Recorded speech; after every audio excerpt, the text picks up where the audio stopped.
Hi, I'm Jen Marr, founder and CEO of Inspiring Comfort and author of the book Pause to Comfort.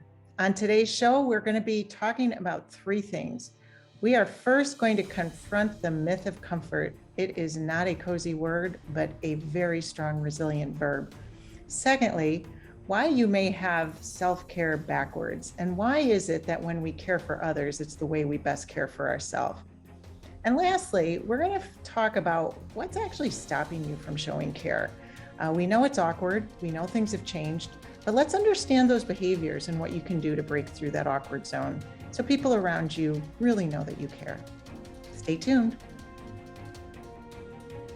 Welcome back to our delicious conversation with our guest today is Jen Marr. She's the founder and CEO of Inspiring Comfort. She is delivering her programs, her comfort skills programs to organizations, to companies, and also to the Mental Health Association of New York State, the New York Office of Mental Health, and a vast array of places.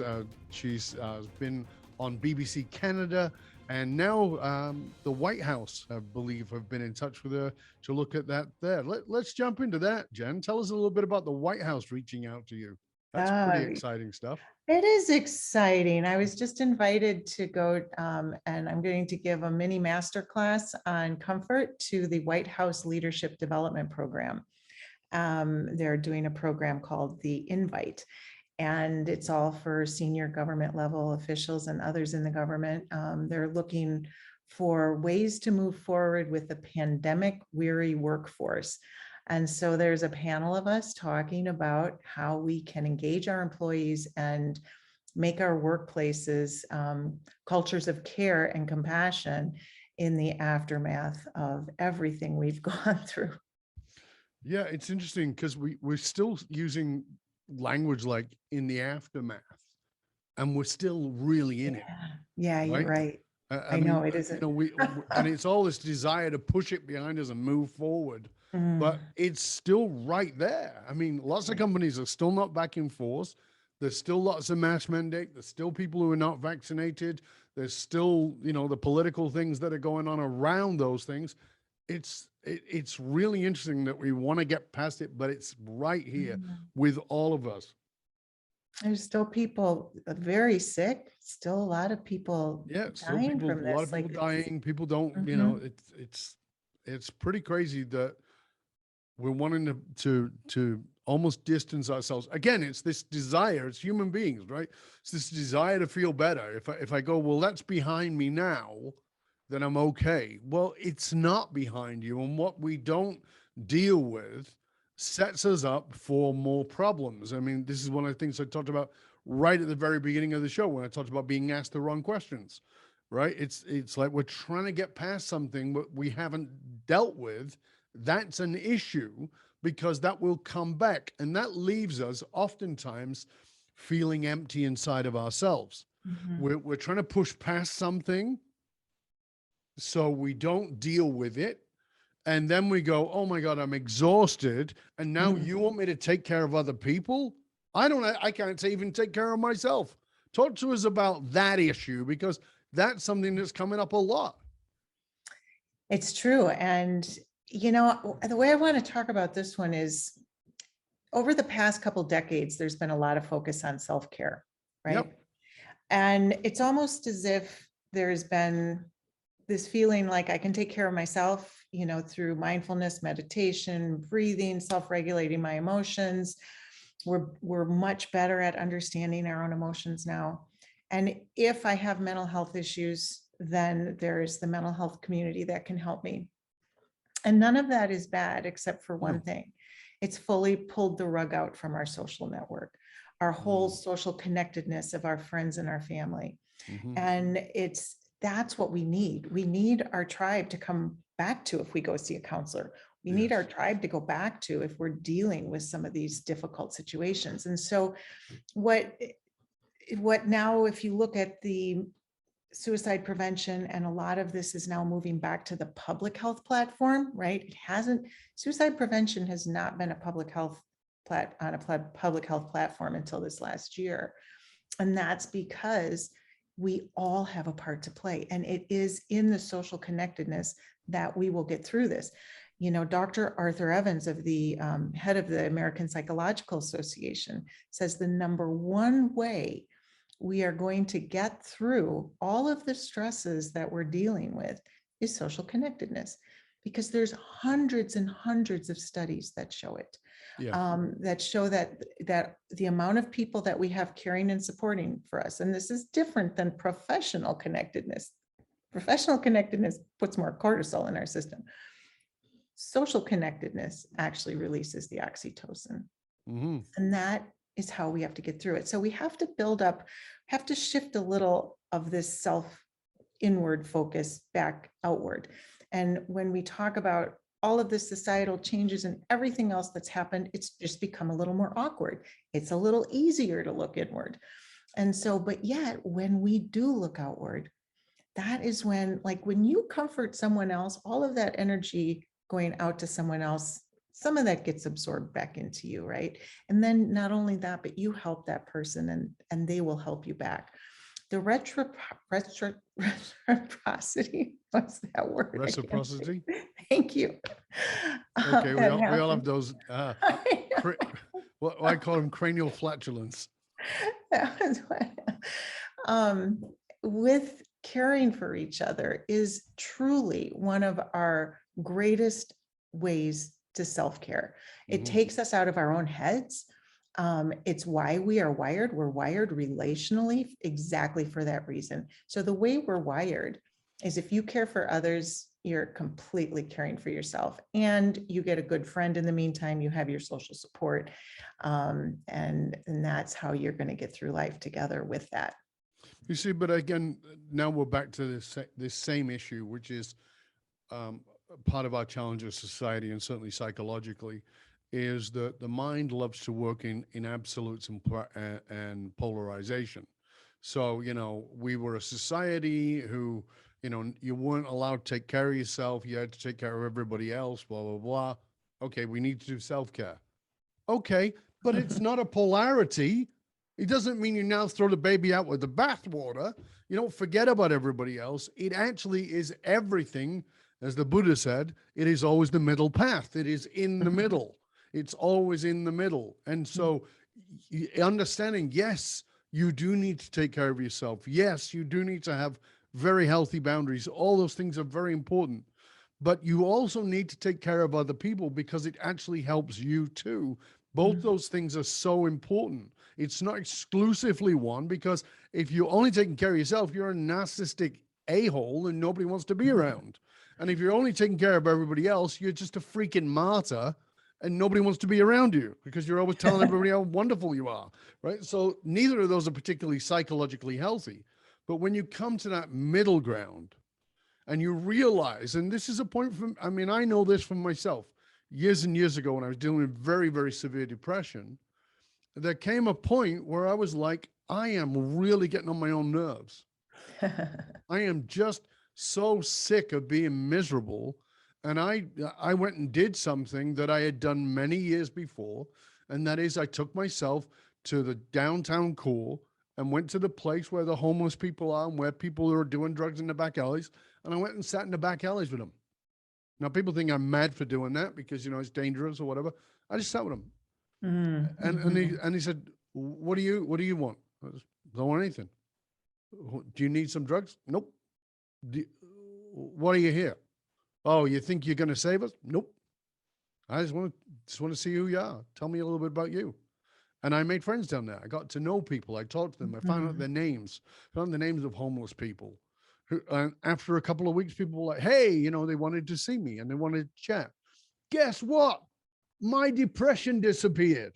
My depression went away. Bingo. Was I doing anything? Yeah, I was caring.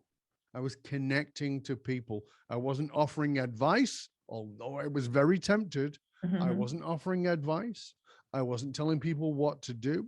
I wasn't giving them anything other than my ears, my eyes, my attention. So I think that point you make about self-care, you know, and about the distinction about how taking care of others is often self-care. And it's that learning that balance is so powerful. thank you for that. I really appreciate that. Well, thank you for your story, because the other thing you shared that was so critical in what you did is you showed up a lot of times. And it was, you said over a course of a couple weeks. And that's, we talk about that when we talk about the skill of comfort, that so many people get hung up on the one thing that you have to do.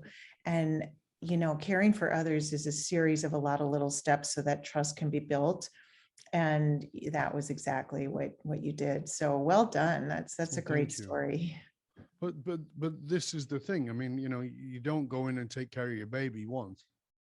That would not be a good idea, right? Your baby would die.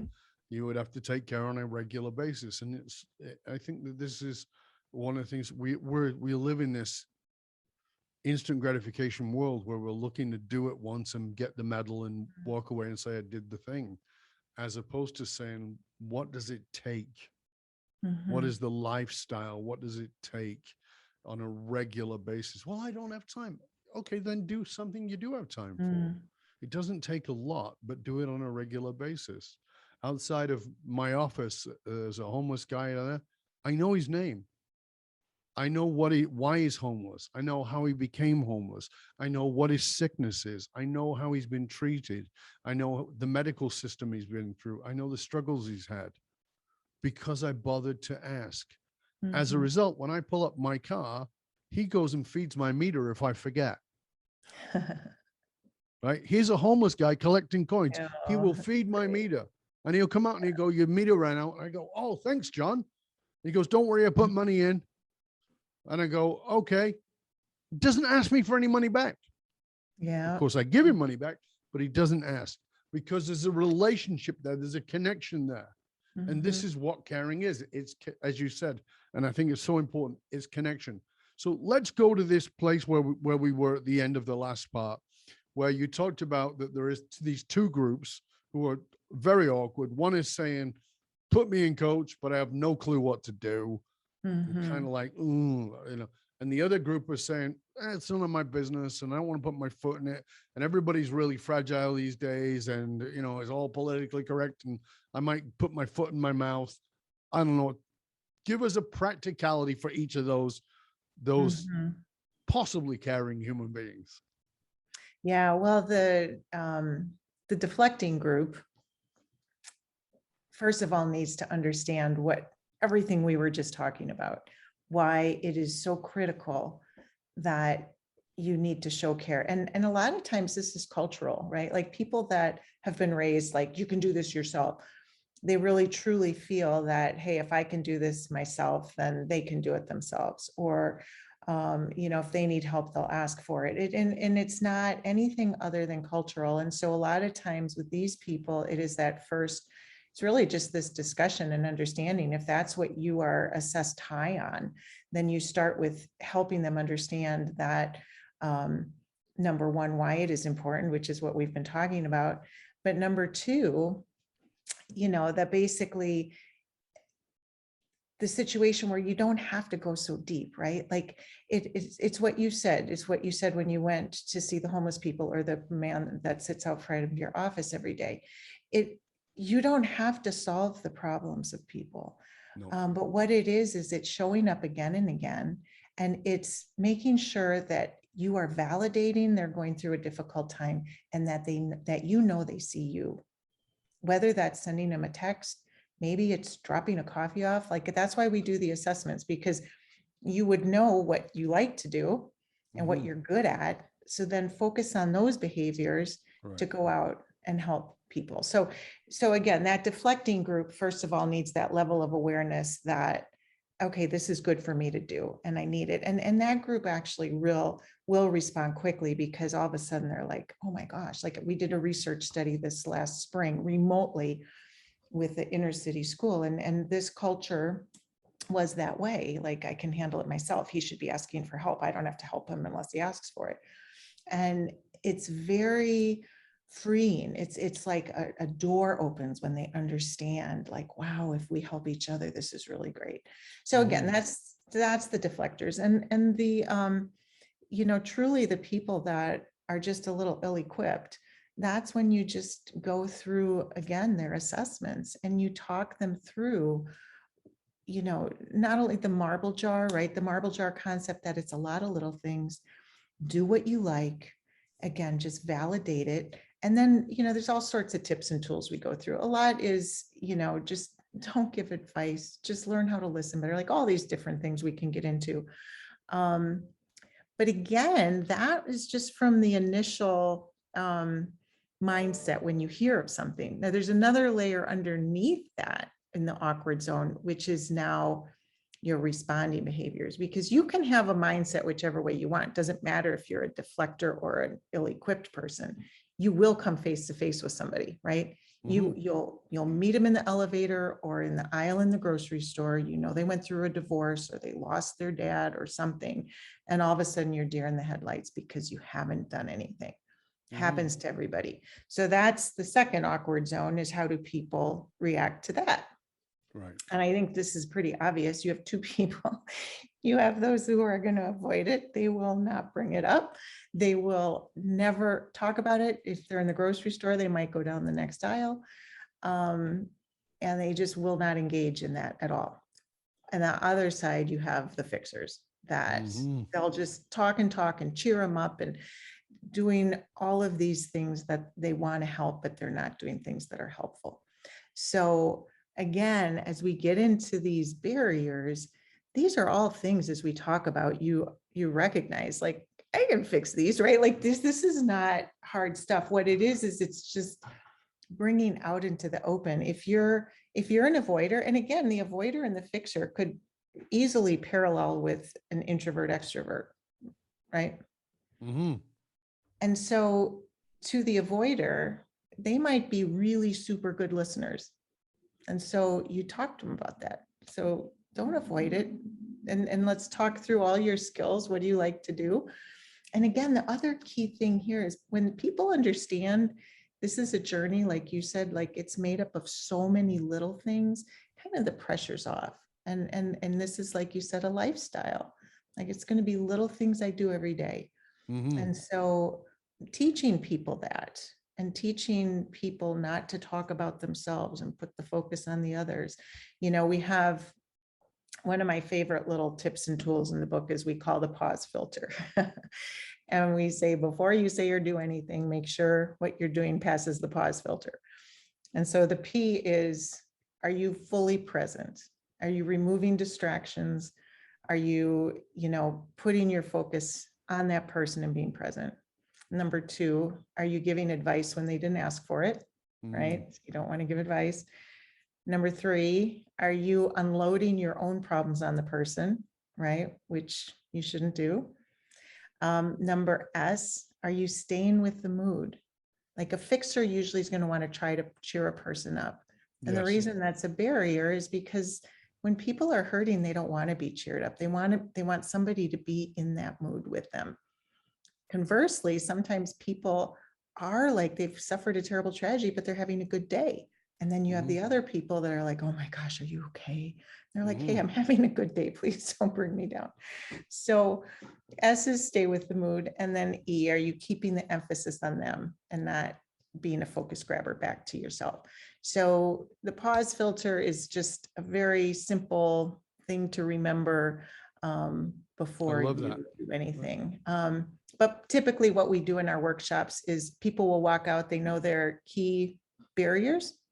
We have strategies and tools for each of those barriers. And then we also take them through, what can I say? Like, here are things you should avoid saying, here are things you can. So if people have their own strategies, if this is what I can do, and this is what I can say, they should be able to breeze through the awkward zone. And it's life-changing to not be awkward when you can help someone going through a hard time. In all the work you're doing, and I know you've done some great research, in all the work you're doing, and clearly there's a need, but do you have a story of somebody or an organization that preferably an organization that is putting this in practice and seeing the good results? Oh, so many. Which one should I pick? I'll pick a school district because I know you work more with corporate, so we'll talk more about a school district right now. Okay. And I'm bringing in a school district because of just the sheer level of care needed, right? You've got Mm. kids, you've got parents, you've got teachers. And so basically what we did is, I mean, any school, whether it's a college, we love working with colleges, or a school district of any kind. These teachers, what we find with teachers when we do these pre-surveys, we've had upwards of 70 people, 70% of staff say they're dealing with anxiety and depression, 71%. Wow. Now, students, college students, they're chiming in at about 64%. But we're finding sometimes the staff is actually higher. So leadership sometimes is dealing with more because they have this burden of caring for so many people around them, their teams and everyone around them. So this school district was going through, difficult time. I mean, are they back in school? Are they not in school? Do they have to be vaccinated? Do they not have to be vaccinated? Yeah. So they brought me out for a half-day workshop with the staff. So that's what we did. Number one, we assessed them. We did the pre-surveys, we did the assessments. They each had their own report. We came in and we did the presentation, and then we did a workshop so they understood, am I leaning more towards a deflector? What kind of a person am I? And they're like, wow, this is great. We want to do more. They sent 3 people from their district to be organizational trainers. So the high school principal, the elementary school principal, and administrator all basically are now going to be certified to be able to take that skill onto their staffs. And as they've gone through training, they say their eyes are opened as to how they deal with staff, because just put that pause filter into effect, right? Yep. Okay, I don't have to give advice. I don't have to talk about myself. I'll stay with the mood. Hey, this is not so hard. Right. And we put so much pressure on ourselves to say the right thing, to do the right thing. And a lot of times it's a lot easier. And then we'll put our youth programming into their schools as well. So it ends up being kind of a whole, to develop a culture, you have to kind of hit all the pieces. And it usually goes in layers. You start with one layer and then you go to another and then you go to another, and it always grows. They never pull But back. it's always about leadership, and it's about leading by example and being the model for others. Mhm. I'd be amiss to not bring up, you were in the corporate world, and then you ended up, as I said, helping with Sandy Hook and all the rest. Tell us a little bit about that, because it's a weird transition for most people listening in and like, hold on a second. I know it is. That's how life is. I was, my career was in international business development. I was flying all over the world. And when my 3rd daughter was born, I just couldn't do that anymore. And my husband needed to relocate for his job. And we decided to take some time off for me to raise the girls. And I don't regret that for a second.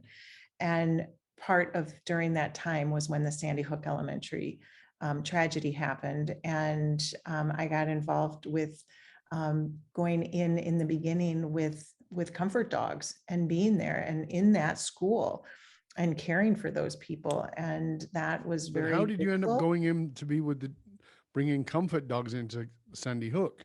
Because again, you've been corporate, you're now home with bringing up your kids, and now you're showing up with comfort dogs. Yeah, Am I it's missing something? crazy. I know. Well, in fact, it was the Lutheran Church Charities, and it was this group that deployed to tragedies all over.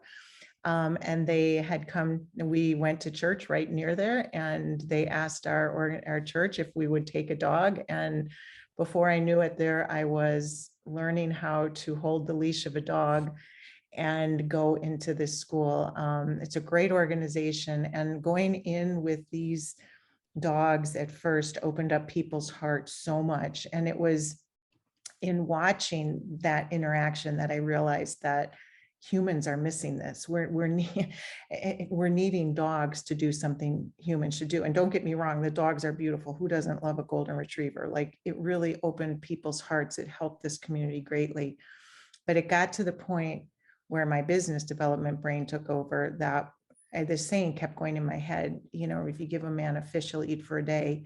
If you teach him to fish. And that's what I felt like after a while, like I'm just bringing comfort in and then I leave. And then Right. what? And watching all of these, whether it's adults or students or anybody, anywhere, the awkwardness of them not knowing how to care themselves. That's where it all started. I love that you asked the question, then what? I give you a very quick example that when my father-in-law passed, my wife's family are Fijian and Indian. And so her mom was bombarded. People came from, they literally flew from around the world, from Australia, from New Zealand, from Fiji, from India. They were all up, right? And there was never a minute that people weren't around her to support her. And I remember, like, this is now 3 weeks into this. And I said to my wife, I'm really worried about your mom. And she said, why? I said, because they're all going to go. And when they're all gone, how many of them are going to bother to follow up? How many of them? And it happened. They all went, and she hit this weird place where she didn't know what to do with herself because she, quote, should have been over it, is what she thought. As opposed to, you've not even been in it yet. You've been so busy running around talking to people who are saying, are you okay? And you moved into a mode of taking care of them rather than actually being present with your own grief. And so I love that you got that distinction of, we're coming in with the dogs. Yes, it's wonderful. Of course, it's marvelous. You should do that. But what is the ongoing to create the connection? And this is what I love about your message, Jen. That's why I wanted to have you on, is that caring is about connection, and all the work on that I've done around addiction and where addiction comes from is all around having that community, having that connection. The same thing that Dr. Evans talked about.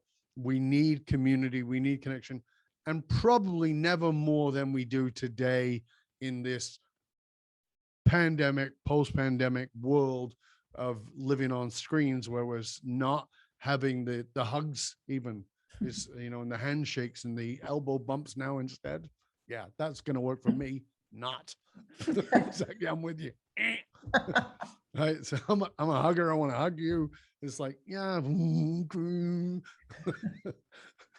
we hug at a distance? No. Okay.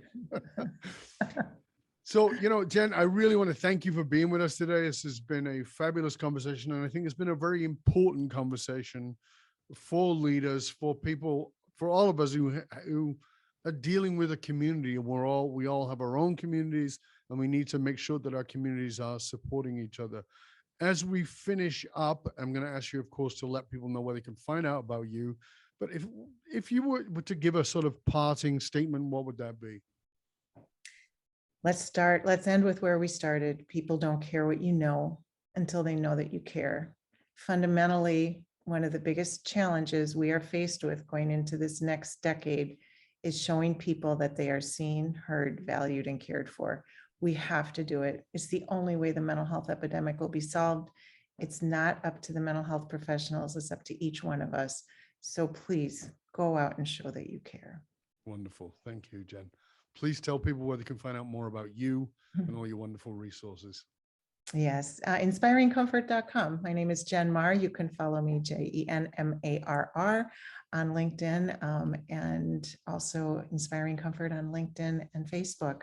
Would love to hear from you. Yeah. So, of course, as I said, we'll make sure that we post all the links to where you can find out about Jen. We'll post a link to the book as well, so you can catch that. And please, I encourage you to reach out and to find out more about Jen. And remember that you can hang out with other conscious leaders. You can chat about this episode that you've been listening to or any past episodes by going to either our Facebook or our LinkedIn groups. Just look for the Leadership and Loyalty podcast. It doesn't matter how successful you are. If your employees and your customers don't understand what gives your company meaning, you're only working at just a fraction of your true capability. To find out how you can hire me, Dov Baron, as a speaker or leadership strategist for yourself or your organization, simply go to dovbaron.com. At DOVBARON.com. because unified, actualized meaning is the one single monolithic difference between mediocrity and greatness for all individuals and companies. I want to thank you for sharing the show with everybody you know. Till next time, stay curious, my friend. Stay curious about how you can give comfort by connecting. Make sure that you're part of a community where you take care of yourself by taking care of others. I'm Dov Baron. I'm here to assist you, tapping into your deepest meaning to reach that next level of clarity, focus, purpose, and profit in your business, your life, and your leadership impact. And I am out.